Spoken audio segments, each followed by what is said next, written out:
parole d'aujourd'hui va te bénir. La parole d'aujourd'hui va te bénir. La parole de Dieu est une lampe à nos pieds. La parole de Dieu est la lumière qui éclaire le chemin de notre vie. Et la parole que Dieu a prévue pour nous aujourd'hui va nous bénir. Amen. Amen. Le titre, le thème de notre prédication d'aujourd'hui, c'est « Sauver pour servir ». Sauver pour servir. C'est ça notre titre, le titre de la prédication. Amen. Dieu fait toutes choses dans un but. Proverbe chapitre 16, verset 4. Dieu ne fait pas des choses pour rien. Dieu fait toutes choses dans un but. Un jour, Dieu a rencontré le diable dans le livre de Job. Il lui a dit, « D'où viens-tu » Le diable lui a répondu, « Ah, j'étais juste en train de tourniquer, me promener sans destination. » Ça, c'est la caractéristique du diable. Les gens qui aiment tuer le temps, par exemple. Qu'est-ce que tu fais? Qu'est-ce que tu as fait de ta journée? Ah non, j'étais juste là, tout. Non. Non. Nous avons une direction. Nous avons des objectifs. Parce que nous sommes enfants de Dieu. Dieu fait toutes choses dans un but. Dieu fait toutes choses dans un but. Et parce que Dieu nous a aimés, il nous a sauvés. Dieu nous a sauvés. Dieu nous a sauvés par amour.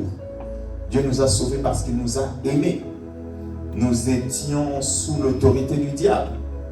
Nous étions dans le péché. Nous étions destinés à la mort éternelle. Dieu dans son amour. Dieu parce qu'il nous a tant aimés. Dieu parce qu'il est amour. Il a envoyé Jésus pour que Jésus meure, puisse mourir à notre place. Dieu nous a sauvés. Dieu nous a aimés. Dieu nous a sauvés. Il a envoyé Jésus. Et Jésus a travaillé fort. Jésus a obéi jusqu'à la fin.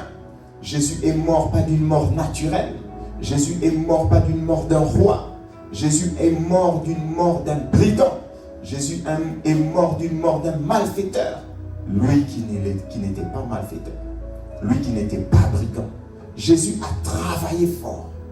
Jésus a travaillé très fort pour nous sauver. Jésus a obéi, c'est ce qui est écrit dans Philippiens chapitre 2. Il est mort, pas d'une mort normale. Il est mort de la croix, la mort de la honte, la mort d'un rebut de la société. C'est de cette mort-là que Jésus est mort pour nous sauver, pour te sauver, toi et moi. Jésus est mort, la mort de la croix. Jésus a travaillé très fort pour nous sauver. C'est pour ça que dans Hébreux chapitre 2, verset 3, il est écrit que Jésus lui-même a proclamé un grand salut.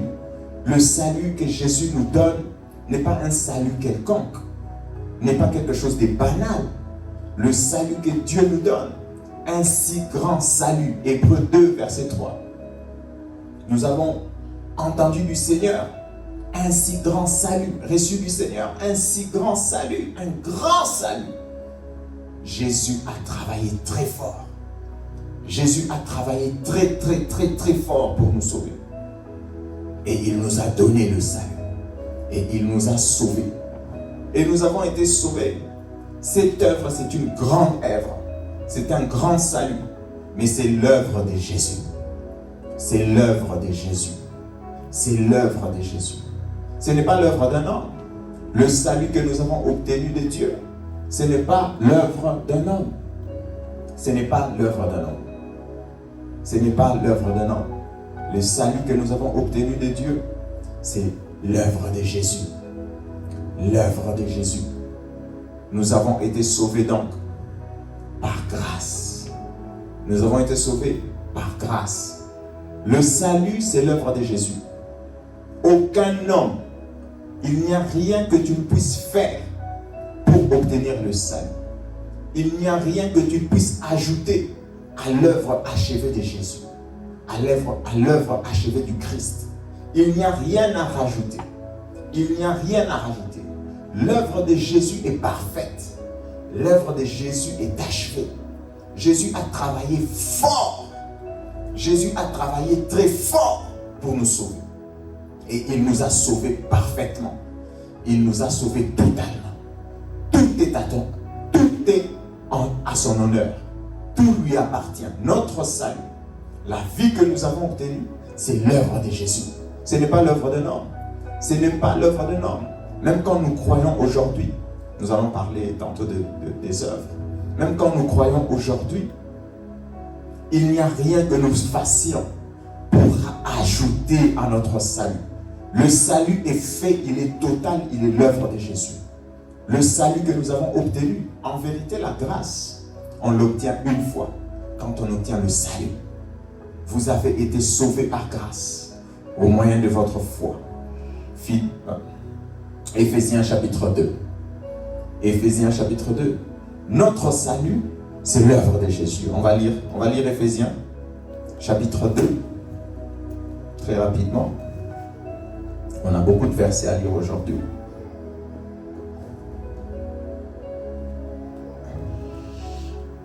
Éphésiens 2, 8 à 9. Pouvez vous projeter, s'il vous plaît. Éphésiens 2, 8 à 9. Car c'est par la grâce que vous avez été sauvés, par le moyen de la foi. Et cela ne vient pas de vous, c'est le don de Dieu. 9. Ce n'est point par les œuvres afin que personne ne se glorifie. Nous avons été sauvés par grâce. C'est l'œuvre de Dieu. C'est l'œuvre du Christ.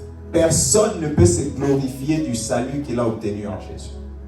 Personne. Aucune œuvre. Tu ne peux rien rajouter. On ne rajoute pas à l'œuvre de Jésus. L'œuvre de Jésus est parfaite, achevée. A été parfaitement achevée. Et le salut est plein et total. Le salut en Jésus, le sang précieux, le pardon des péchés, la guérison des malades, la libération des démons, toutes ces choses, c'est l'œuvre de Jésus. Et Jésus a dit par rapport à son œuvre, qu'est-ce qu'il a dit? Qu'est-ce que Jésus a dit par rapport à son œuvre?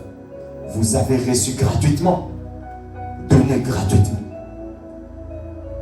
Nous avons été sauvés gratuitement, nous donnons gratuitement. Nous avons reçu le Saint-Esprit gratuitement. Nous guérissons gratuitement. Nous avons reçu le Saint-Esprit gratuitement. Nous chassons les démons gratuitement. Vous avez reçu gratuitement, donné gratuitement. Le salut que Jésus nous a donné, Jésus a travaillé fort. Mais il nous a donné ça gratuitement. Il y a plein de mérites dans l'œuvre de Jésus. Le pardon de péché par le sang de Jésus. La libération des démons par le sang de Jésus. Oh oui. La guérison des maladies par le sang de Jésus, toujours. Le pardon des péchés par le sang de Jésus-Christ. Jésus a été meurtri. Il a été blessé à mort. Et quand il était blessé, qu'est-ce qui se faisait? Son sang coulait de tous les côtés. Son sang coulait de partout. Quand il était meurtri, flagellé, son sang coulait de tous les côtés. Parce que son sang coulait, nous avons été guéris. Et dans l'Apocalypse, il dit quoi? Qu'ils l'ont vaincu. Le diable et ses cohortes et ses démons à cause du sang de Jésus-Christ. Le sang de Jésus, il y a beaucoup de mérites. Il y a le pardon des péchés. Il y a la guérison des maladies. Il y a la victoire sur les diables. Il y a la victoire sur la maladie. Il y a la victoire sur la pauvreté. Il y a la victoire sur toute forme de lien. Et toutes ces choses, c'est l'œuvre de Jésus. Jésus a travaillé très fort. Jésus a obéi jusqu'à mourir la mort de la croix. Et malgré qu'il a fait cette œuvre, Jésus ne nous l'a pas vendu parce que l'on ne peut pas l'acheter. On n'a même pas les moyens. Le sang précieux de Jésus. Les choses périssables de tous ces cosmos n'arrivent pas à une goutte du sang de Jésus. Donc Jésus a travaillé très fort. Et ces choses, il nous l'a donné. Quand il a fini, il nous a donné le salut gratuitement. Dans le salut, il y a tout ce que je viens d'énumérer. Il nous a donné gratuitement. Il a dit juste crois. Juste reçois. Oh non, qu'est-ce que je dois faire, Seigneur, pour être sauvé? Juste crois. Crois que je t'ai sauvé. Crois que je t'ai sauvé. Crois que je t'ai libéré. Juste crois. Il n'y a pas à faire pour être sauvé. Il n'y a aucune action il faut croire, il faut croire, il faut croire. Il faut croire. Ça, c'est l'œuvre de Jésus. C'est un grand salut. C'est un grand salut. Hébreux 2, verset 3. Vous pouvez projeter, s'il vous plaît. Hébreux 2, verset 3. C'est un grand salut. Notre salut n'est pas un salut banal. Nous n'avons pas été rachetés par des choses périssables. Nous n'avons pas été rachetés par l'or et par l'argent. Nous avons été rachetés. Nous avons été rachetés par le sang précieux de Jésus. Jésus a travaillé fort. Et son œuvre est parfaite. Et son œuvre est belle. Et son œuvre est merveilleuse. Et son œuvre est au-dessus de toutes les œuvres. Alléluia. C'est l'œuvre de Jésus. Vous avez reçu gratuitement. Donnez gratuitement. Vous avez reçu gratuitement.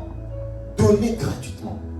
On ne donne pas moyennant de l'argent. Vous vous rappelez quand Philippe a prêché chez les Samaritains, il a appelé Jean et Pierre. Et Jean et Pierre sont venus. Quand Jésus aussi avait cru. Ils ont commencé à prier pour que les gens reçoivent le Saint-Esprit. Le monsieur est venu. Il lui a dit, il veut acheter le Saint-Esprit.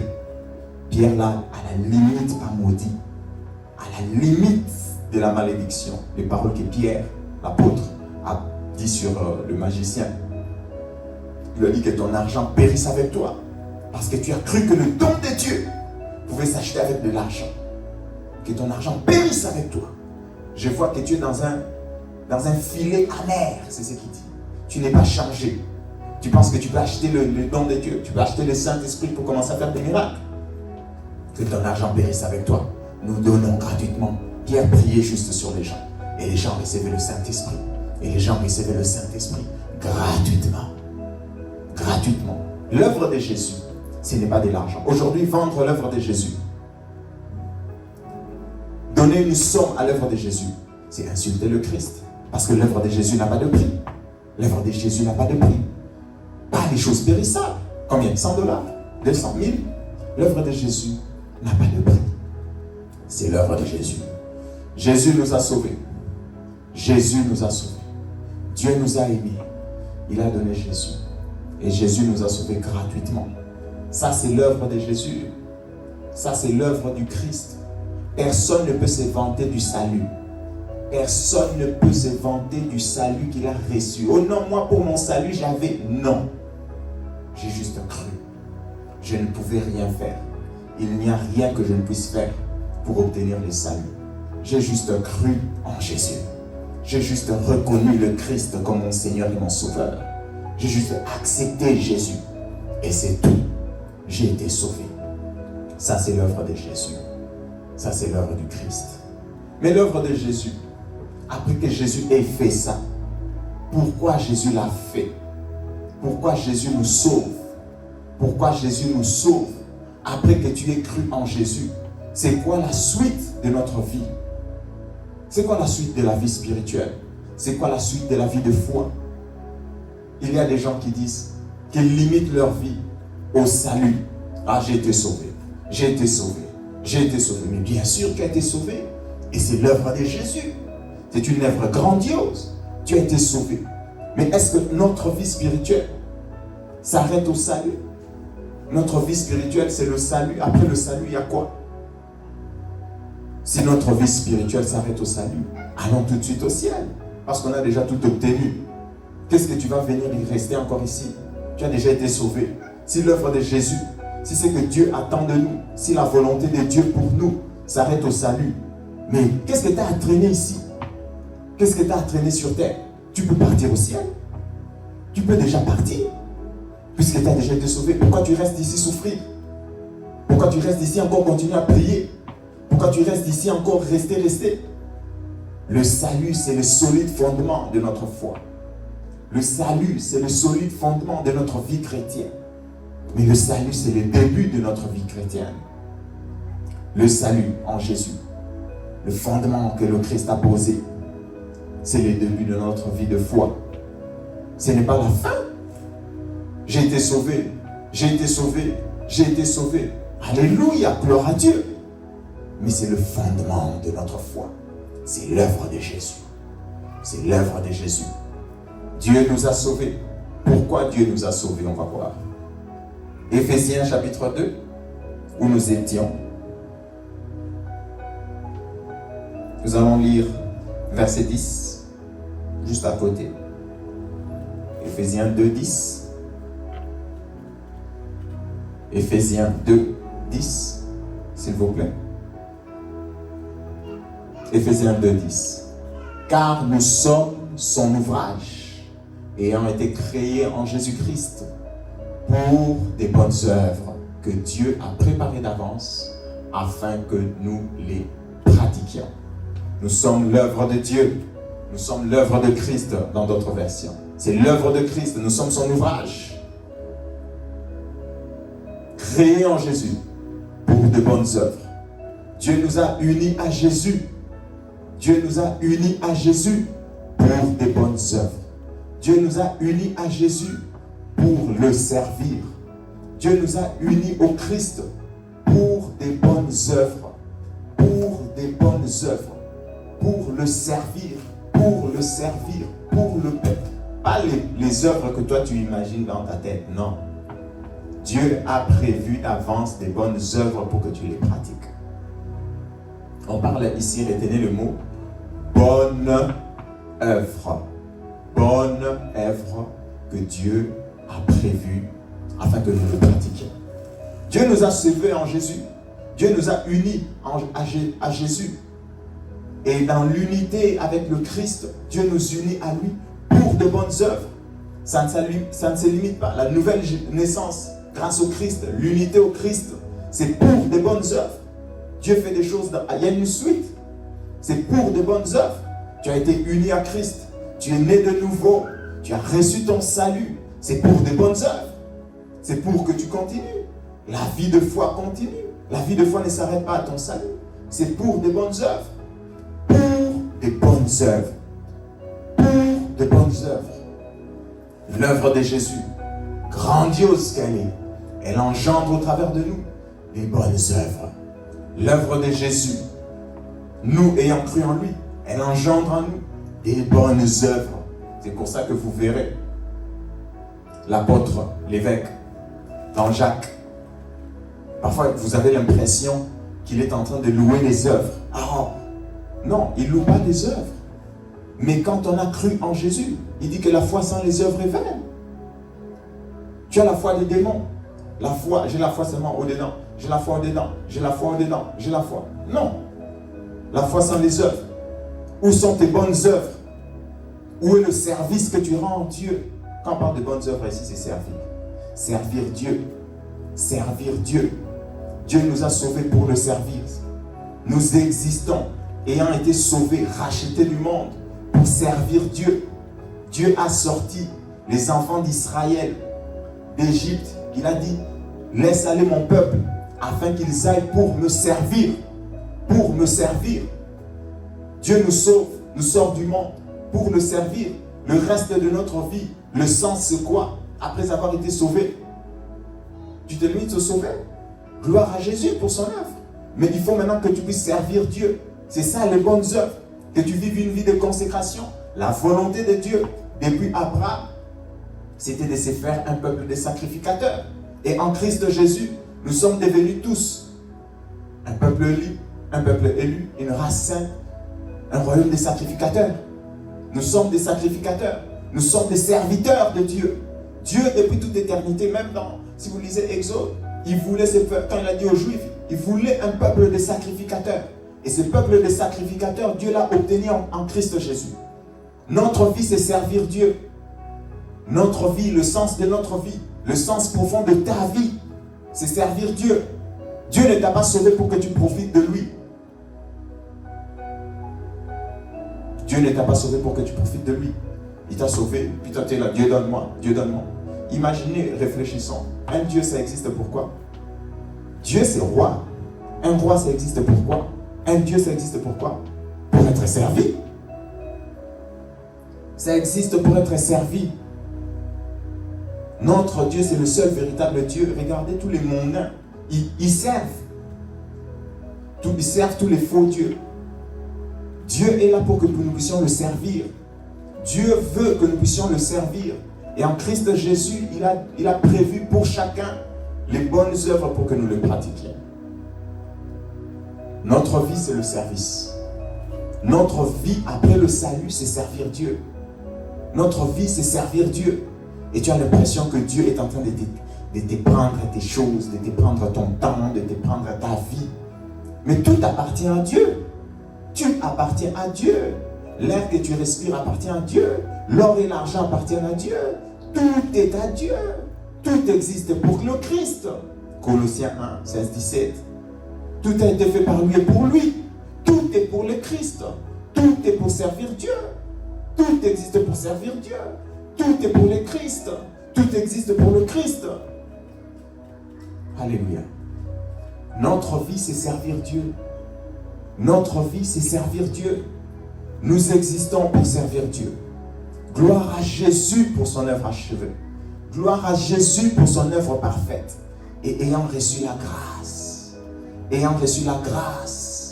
Celui qui a reçu la grâce ne reste pas sans bonnes œuvres. Celui qui a reçu la grâce ne reste pas sans bonnes œuvres. Celui qui était destiné aux enfers et qui sait que sa vie a changé pour l'éternité ne reste pas sans bonnes œuvres. Notre service, c'est l'expression de notre gratitude. Celui qui a reçu la grâce, ne l'oublie pas. C'est celui qui ne connaît pas la grâce qui fait n'importe quoi. Alléluia. Nous avons reçu la grâce. Nous avons reçu la grâce. Et c'est ça la foi. C'est ça la foi. Les bonnes œuvres, les bonnes œuvres, les bonnes œuvres, les bonnes œuvres. Les bonnes œuvres. Et ces bonnes œuvres, Dieu va nous donner une rémunération. Dieu va nous rémunérer à la fin. Dieu va rémunérer les bonnes œuvres que nous faisons. Dieu va rémunérer les bonnes œuvres. Alléluia. On va lire 1 Corinthiens 3, 11 à 15. S'il vous plaît. 1 Corinthiens 3, 11 à 15. Voilà, vous voyez. Car personne ne peut poser un autre fondement que celui qui a été posé, savoir Jésus-Christ. Suite. Or, si quelqu'un bâtit sur ses fondements avec de l'or, de l'argent, des pierres précieuses, du bois, du foin, du chaume, l'œuvre de chacun sera manifestée, car le jour fera connaître parce qu'elle sera révélée dans le feu. Et le feu éprouvera ce que l'œuvre de chacun. Si l'œuvre bâtie par quelqu'un sur le fondement subsiste, il recevra une récompense. Si l'œuvre de quelqu'un est consumée, il perdra sa récompense pour lui. Il sera sauvé, mais comme au travers du feu. Il sera sauvé, mais comme au travers du feu. Les solides fondements ont été posés, à savoir Jésus-Christ. Les solides fondements, c'est ce que Jésus a fait. Et c'est sur ce que Jésus a fait que nous nous bâtissons. C'est sur l'œuvre de Jésus qu'il y a nos œuvres, si je dois dire ça comme ça. S'il n'y a pas l'œuvre de Jésus, tout ce que nous faisons est vain. C'est sur l'œuvre de Jésus. Sur l'œuvre de Jésus. Mais si quelqu'un bâtit avec de la chaume, etc., si éprouvé au travers du feu, toutes ces choses brûlent, cette personne est sauvée. Mais elle est sauvée comment? Elle est sauvée comme au travers du feu. Elle est sauvée comme au travers du feu. Elle est sauvée sans couronne. Elle est sauvée sans récompense. Elle est sauvée sans couronne. Elle est sauvée sans récompense. Quelqu'un me dira, j'entends. Ah, de toutes les façons, je suis sauvé. Même si je suis sauvé au travers du feu. Mais je suis sauvé quand même. Ah bon? Ah bon? Ah bon? Ah bon? Tu es sauvé quand même. C'est ce que tu penses. C'est ce que la Bible dit. Ça, c'est presque l'enfer, ça. Ça, là, sauvé comme au travers du feu, c'est presque l'enfer. Je suis sauvé quand même au travers du feu. Même si je n'ai pas de bonnes œuvres, je crois déjà en Jésus. Moi, je suis sauvé. Hein? On va lire d'abord un verset. Hébreux 11, verset 6. Hébreux 11, verset 6. Hébreux 11, verset 6. Car sans la foi, il est impossible de lui être agréable. Car il faut que celui qui s'approche de Dieu croit que Dieu existe, first, et qu'il est le rémunérateur de ceux qui les cherchent. Ceux qui les cherchent. Dieu est le rémunérateur. Dieu est celui qui va nous récompenser. Dieu va nous rémunérer. Le fait de ne pas croire que Dieu rémunère, c'est un manque de foi et on ne peut pas être agréable à Dieu. Le fait de ne pas travailler pour la couronne. Non, non, moi je suis sauvé, je suis sauvé. Or, c'est un manque de foi. Dieu est le rémunérateur. Dieu est celui qui récompense. Dieu est le rémunérateur. Dieu donne, on a lu dans Corinthiens 3. Il obtiendra sa récompense, sa rémunération. Mais toi, tu n'attends aucune rémunération. La preuve que tu as un problème de foi. La preuve que tu annules même l'œuvre de Jésus. C'est pour ça que l'évêque Jacques disait, mais la foi sans les œuvres, c'est quoi? La foi sans les œuvres, c'est quoi? Ça ne plaît pas à Dieu. La foi sans les œuvres. Ah non, moi, je reste à la maison, je crois à la maison, moi je reste à la maison. La foi sans les œuvres. Mais ça ne sert à rien. Or, sans la foi, il est impossible d'être agréable à Dieu. Il faut croire que Dieu existe et qu'il est le rémunère. Il faut croire les deux. Il faut croire que Dieu existe. Il faut croire que Dieu rémunère. Toi, tu ne crois pas en la rémunération.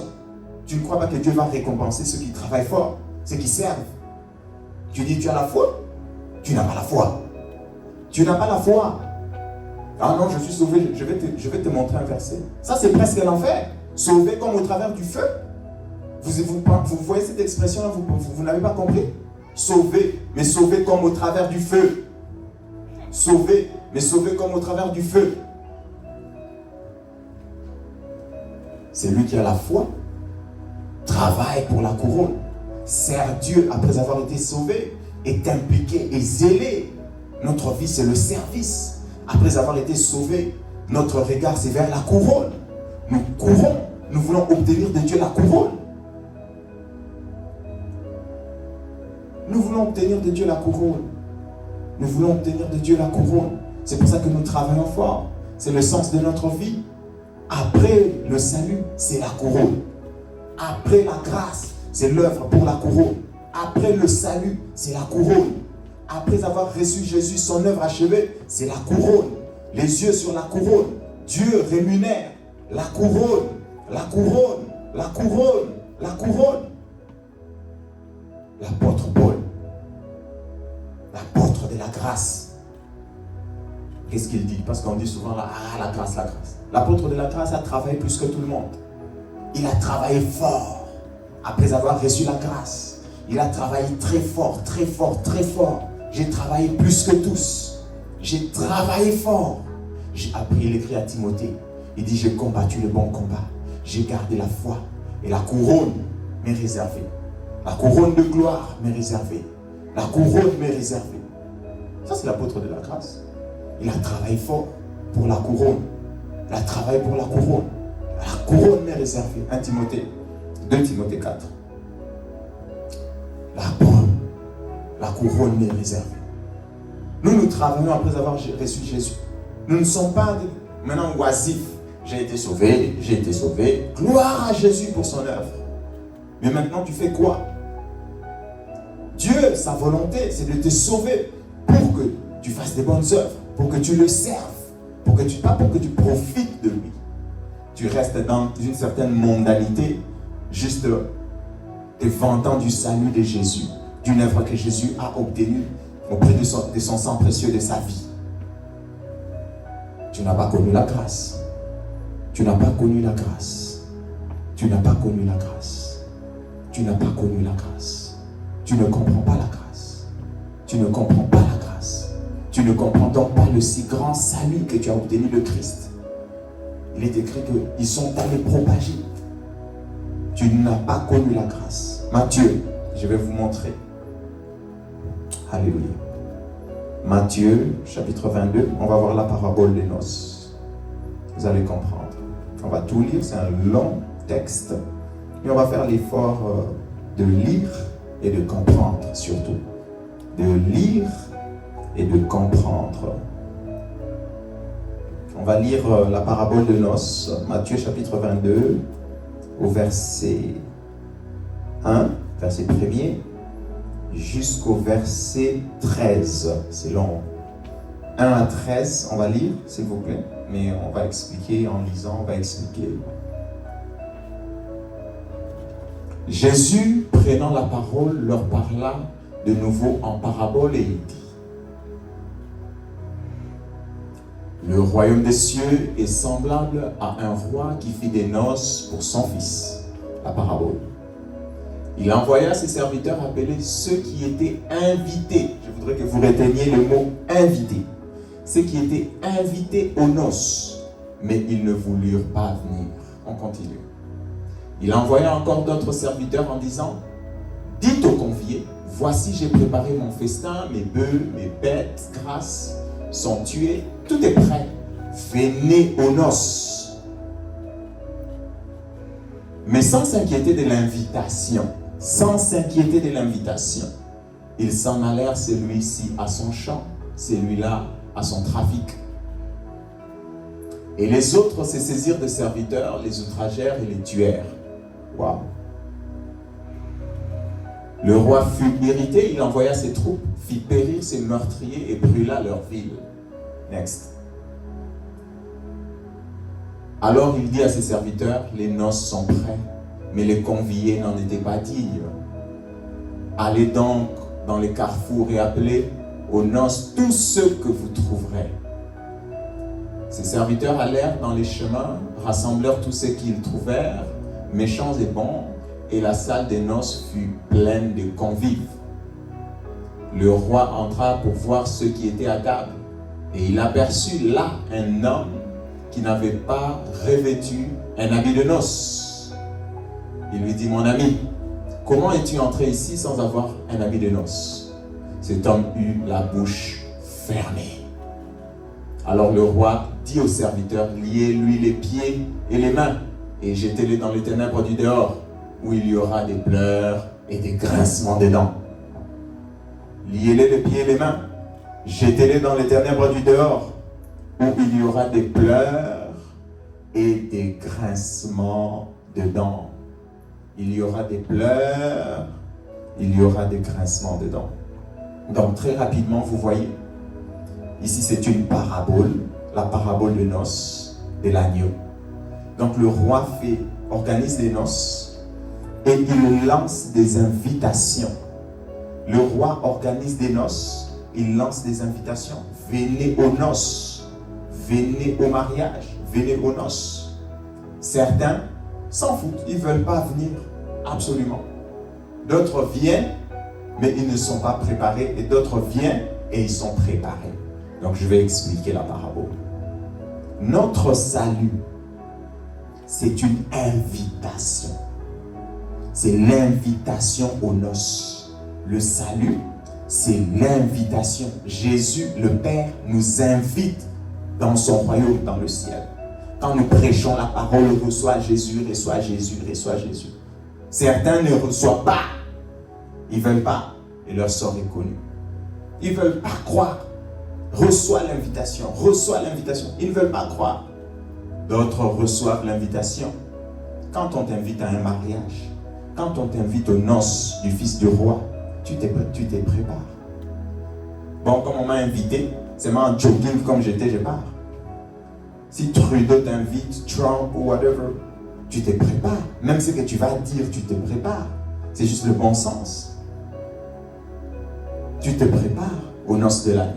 Tu te prépares à rencontrer un roi. Tu te prépares. Tu te prépares. Tu te prépares. Et donc d'autres n'acceptent pas l'invitation. D'autres acceptent l'invitation et se préparent leurs vêtements. D'autres débarquent comme ça, juste comme ça aux noces de l'agneau. Juste en désordre. Comme ça. Boum. Ah, c'est pas ma responsabilité. Je ne me suis pas préparé. Trudeau m'appelle. Oh, je pars. Le roi qui entre lui dit: mon ami, pourquoi tu n'as pas des vêtements de fête? Pourquoi tu n'as pas des vêtements de mariage? Pourquoi tu ne t'es pas préparé? D'abord, déjà, tu n'étais même pas invité. On t'a fait venir au mariage. Pourquoi tu ne prends pas un minimum de temps pour te préparer et honorer le roi? Pourquoi tu ne prends pas le temps? La Bible dit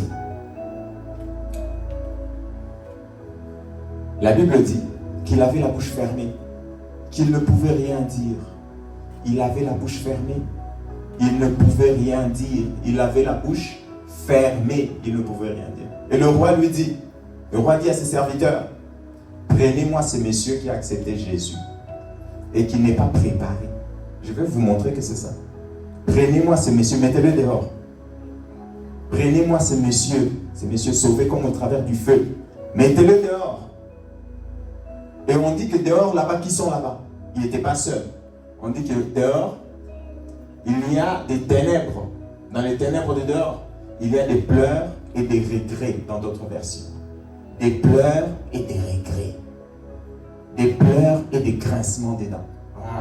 Grincement des dents, tu vois, quand tu... Des pleurs et des regrets. Des pleurs et des regrets. Sauvé comme au travers du feu.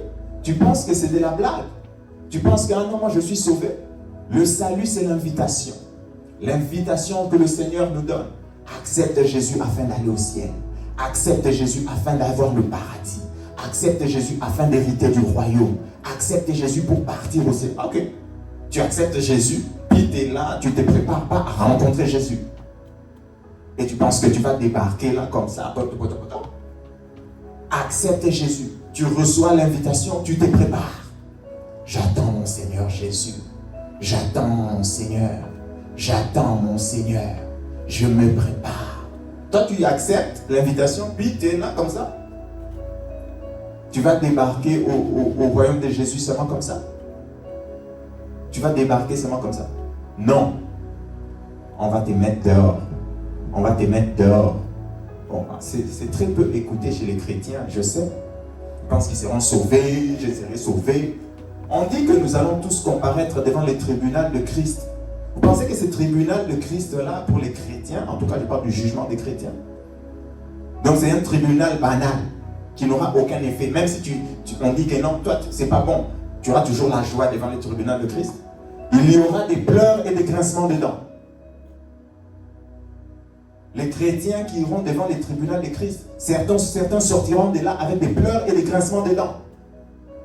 Pensez que le tribunal de Christ, c'est une fantaisie? Le tribunal de Christ, ce n'est pas une fantaisie. Il est écrit que nous passerons tous, l'apôtre Paul le crie, nous les chrétiens, nous passerons devant le tribunal de Christ, afin de recevoir chacun selon son œuvre. Tu penses que Dieu a établi le tribunal de Christ pour l'amusement? Ça ne sert à rien. De toute façon, je suis déjà sauvé. Le tribunal de Christ, de toute façon, je suis sauvé. Je ne te parle pas de l'enfer. Je ne te parle pas de l'enfer. Je parle du jugement des chrétiens. Je parle du jugement des sauvés. De toute façon, je suis sauvé. De toute façon, je suis sauvé. Moi, je suis sauvé. Je sais, tu vas à quel ciel? Quel ciel? Le ciel de où? Tu es sauvé. Tu n'iras pas en enfer. Tu es sauvé de l'enfer. Tu es sauvé du péché. Tu es sauvé de l'enfer. Tu es sauvé du péché. Jetez-les dans les dehors, là où il y aura des ténèbres et des grincements de dents. Regardez, nous n'avons pas beaucoup de temps. Vous allez lire vous-même la nouvelle Jérusalem céleste. On n'y entre pas n'importe comment. Il y a un dehors, il y a une ville, il y a un dehors. Il y a un dehors. Et les vêtements, on va voir très rapidement. On a posé aux messieurs la question. Pourquoi n'as-tu pas? Matthieu chapitre 22, on va lire maintenant. Apocalypse 19, verset 7. Apocalypse 19.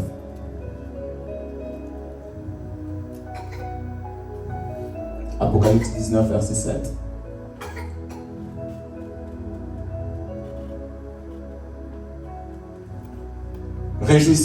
Réjouissons-nous et soyons dans l'allégresse et donnons-lui gloire, car les noces de l'agneau sont venues et son épouse s'est préparée. Next verse.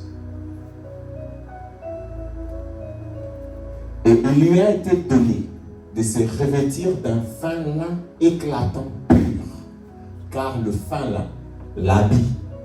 Le fin lin ce sont les œuvres justes des saintes, des saints. Les œuvres justes des saints. Next verse. Et l'ange me dit, écris, heureux ceux qui sont appelés au festin des noces de l'agneau. Et il me dit, ces paroles sont les véritables paroles de Dieu. Amen. L'épouse qui a été invitée aux noces de l'agneau, elle s'est préparée. Fin lin, qu'est-ce qui est écrit? Pur, propre. C'est ça? Fin lin, éclatant, pur. Ça, là-bas, c'était en parabole. Ici, c'est la réalité. Matthieu 22, c'est une parabole. L'invitation t'est lancée. Elle s'est préparée. Mais là-bas, il y a un qu'on a trouvé. Pas fin lin, pas pur. Pas éclatant. C'est pas préparé. On lui dit, mais où sont tes habits? Ces habits-là, c'est quoi? Ce sont les œuvres, les services, les œuvres, les services, les œuvres, les services, les œuvres, les services. Mes frères, mes sœurs chrétiens, surtout aujourd'hui dans l'église chrétienne, le tribunal de Christ existe. Et le tribunal de Christ n'est pas établi pour jouer. Il y aura ceux qui seront jetés dans les ténèbres du dehors. Matthieu chapitre 22, lisez la parabole de noces. Et je vous dis que notre salut, c'est l'invitation dans cette parabole. Retenez bien, le salut, c'est l'invitation pour que tu ailles au ciel. Crois en Jésus, crois en Jésus, crois en Jésus. Certains croient, certains ne croient pas. Certains croient et ne se préparent pas. Certains croient, ils disent que le salut, c'est fini. Ils sont là, ils continuent leur vie de débauche. Ils disent qu'ils sont sauvés. Ils sont là, ils ne font rien pour le Christ. Les bonnes œuvres préparées d'avance, rien. Et quand le Seigneur viendra, on leur posera la question. On leur dira, mais pourquoi êtes-vous venus ici sans habit?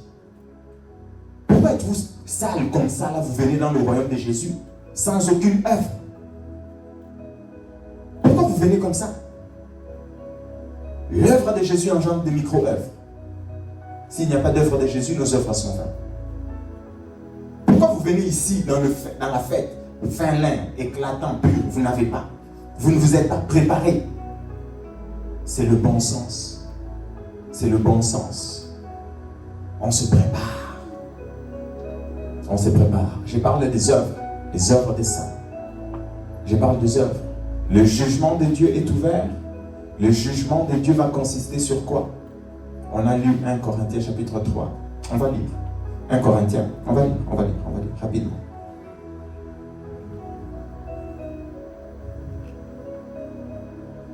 On va lire sur l'œuvre de chacun. Apocalypse. Même si vous lisez, on va lire Apocalypse pour faire court. On ne va pas chercher plein de versets. Ça va nous retarder. On va lire Apocalypse 22, 11, 12.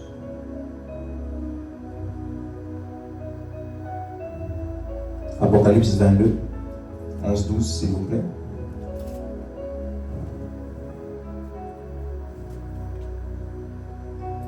Que celui qui est injuste soit encore injuste. Que celui qui est souillé se souille encore. Et que le juste pratique encore la justice. Et que celui qui est saint se sanctifie encore. Next. Voici, je viens bientôt et ma rétribution est avec moi pour rendre à chacun selon ce que son œuvre. Ici, je vais fermer la parenthèse, mes frères. Le tribunal de Christ, si vous lisez dans 1 Corinthiens 5, c'est aussi à chacun selon ses œuvres. Dieu ne nous jugera pas. Dieu ne nous jugera pas en fonction de la foi que tu as dans le cœur. Dieu nous jugera en fonction des bonnes œuvres accomplies, en fonction du service rendu. Dieu, le jugement de Dieu, même si vous lisez le jugement dernier et tout ça, c'est toujours le jugement de Dieu, c'est en fonction de tes œuvres. Le tribunal de Christ, 1 Corinthiens, on ne va pas lire, on me fait signe que le temps est passé. 1 Corinthiens, chapitre 5.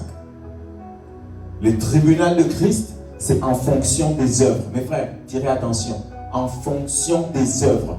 Dieu juge, pas en fonction. J'ai la foi dans le cœur. J'ai la foi dans le cœur. J'ai la foi dans le cœur. Dieu nous juge en fonction de nos œuvres. Dieu nous récompense en fonction de nos œuvres. Dieu juge, en 1 Corinthiens 3, l'œuvre de chacun passera par le feu.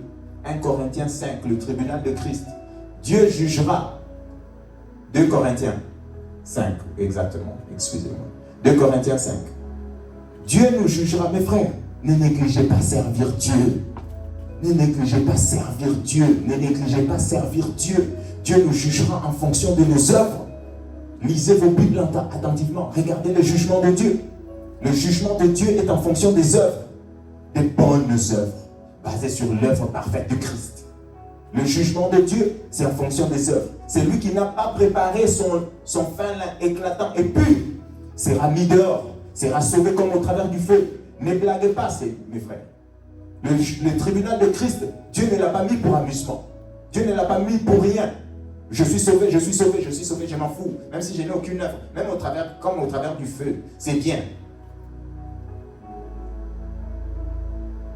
Tu ne comprends pas. Tu ne comprends pas. Que Dieu nous aide, que Dieu vous bénisse. Amen. On va prier.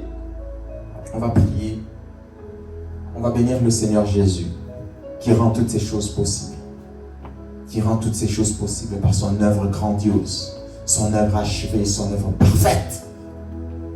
L'œuvre de Jésus. Le grand salut.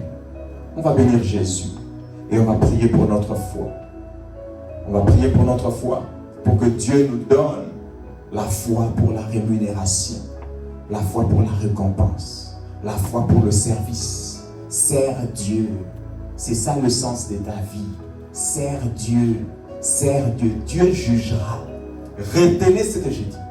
Le jugement de Dieu, c'est par rapport aux œuvres. C'est par rapport aux œuvres. On va prier au nom de Jésus. Tendre Père, je prie au nom de Jésus. Je prie, je prie, je prie.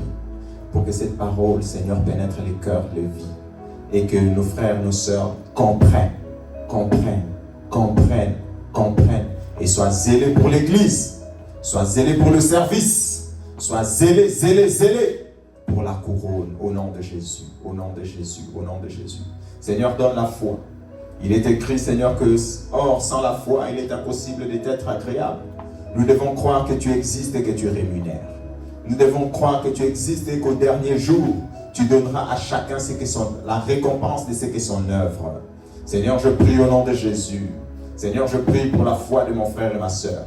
Comme Jacques le dit, Seigneur, la foi pas sans les œuvres, mais la foi avec les bonnes œuvres, préparées d'avance par toi, au nom de Jésus. Seigneur, je prie pour que nous ne soyons pas des chrétiens faibles, rétrogrades, se contentant de l'œuvre de Jésus grandiose qu'elle est, et ne faisant rien pour le Christ en gratitude et en retour. Seigneur, je prie au nom de Jésus. Seigneur, je prie au nom de Jésus. Seigneur, je prie pour le zèle. Je prie pour la foi. Je prie pour le zèle. Je prie pour la foi. Je prie pour le zèle. Je prie pour la foi. La foi pour la récompense. La foi pour la couronne. La foi pour la rémunération que tu donneras à chacun au dernier jour. Seigneur, tu viens bientôt. Seigneur, tu viens bientôt. Seigneur, tu viens bientôt. Ta rémunération avec toi. Oh Seigneur, donne-nous d'être zélés. Seigneur, donne-nous d'être zélés, de travailler fort. Que les justes, que le saint se sanctifie encore. Que les justes pratiquent encore la justice. Seigneur, je prie, Seigneur, pour que nous puissions doubler d'efforts. Nous puissions doubler de vitesse. Nous puissions doubler d'énergie. Parce que la récompense arrive. Tu as dit, tu viens bientôt. Et ta rémunération est avec toi. Seigneur, je prie au nom de Jésus pour que nous ne soyons pas rétrogrades, que nous ne puissions pas nous refroidir, trompés par le diable, nous contentant juste de dire nous sommes sauvés par l'œuvre de Jésus qui est grandiose bien sûr. Mais Seigneur, je prie au nom de Jésus. Je prie au nom de Jésus pour que nous soyons zélés, Seigneur Jésus, merci. Ton œuvre est incomparable. Ton œuvre est incomparable. Ton œuvre est incomparable. C'est que tu as fait pour nous le pardon de péché, la guérison de nos maladies, la libération des ténèbres, la victoire dans laquelle nous opérons aujourd'hui. Seigneur Jésus, merci pour ton œuvre grandiose qui nous permet de pratiquer les bonnes œuvres. Pour ton œuvre grandiose qui nous permet de te servir. Tu es notre maître et notre Seigneur. Tu es notre maître et notre Seigneur. Nous te servons out of gratitude. Nous te servons, Seigneur, parce que toi, tu as fait une œuvre grandiose et merveilleuse pour nous. Tu as changé notre destin. Tu as changé notre destin. Tu as changé notre vie. Tu as changé notre éternité. Tu as bouleversé nos vies. Tu nous as rachetés des enfers. Et tu nous as placés dans les lieux élevés, sur des solides fondements. Il est dit que nous étions dans le sable mouvant, avec aucune espérance, Seigneur. Mais tu nous as pris, Seigneur, et tu as placé nos pieds sur des solides fondements. Les solides fondements, l'œuvre de Jésus. Seigneur Jésus, nous te rendons grâce. Merci, Seigneur. Merci, Seigneur, pour ton œuvre. Merci, Seigneur, pour ton œuvre. Ton œuvre incomparable, ton œuvre achevée. Au nom de Jésus, donne-nous la capacité Seigneur, répandre la bonne nouvelle de Jésus-Christ, l'œuvre du Christ, répandre la bonne nouvelle gratuitement pour ta gloire, au nom de Jésus, au nom de Jésus, au nom de Jésus. Amen.